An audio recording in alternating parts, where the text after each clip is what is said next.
નમસ્કાર, હું પાઠક નીતિન, મુખ્ય શિક્ષક, રંગપુર પ્રાથમિક શાળા, તાલુકો વાંસદા. ટોય ફેરમાં મેં બનાવેલું ટોય છે ડિજિટલ સૂક્ષ્મદર્શક યંત્ર. અહીંયા તમે જોઈ શકો છો કે આ ઉપર જે વેબકેમ છે, આ મેં જૂનો વેબકેમ જે સ્કૂલમાં હતો એનો મેં ઉપયોગ કર્યો છે.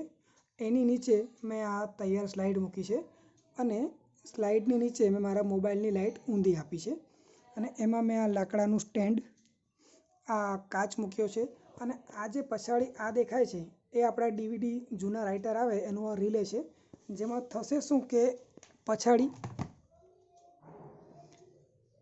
આ ચકરડું આપ્યું છે ત્યાંથી તમે એને કેમેરાને ઉપર અને નીચે કરી શકો છો.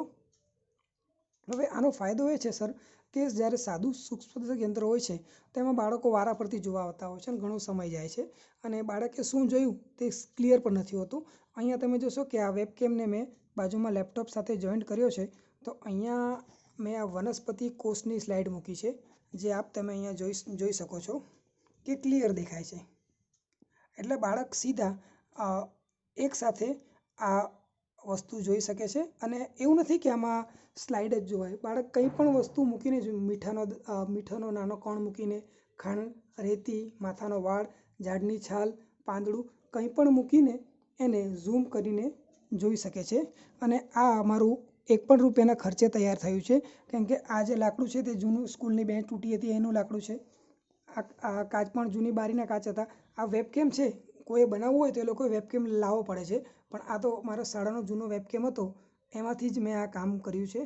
તો આશા રાખું છું કે તમને આ મારું આ ટોય ગમ્યું હશે. વિજ્ઞાનની સૂક્ષ્મદર્શક યંત્રની જેટલી પણ ક્ષમતાઓ છે એ આનાથી શિક્ષક સારી રીતે સિદ્ધ કરી શકે છે અને બાળકો જાતે પણ આનો ઉપયોગ કરી શકે છે. એટલું મુશ્કેલ નથી. કેમેરો ફિક્સ છે, માત્ર અહીંયા સ્લાઇડ મૂકી દેવાની હોય છે અને નીચે ખાલી એક મોબાઈલની ટોર્ચ ઊંધી કરીને ચાલુ કરી દેવાની હોય છે, જેથી કરીને તમે એને ક્લિયર જોઈ શકશો. આભાર.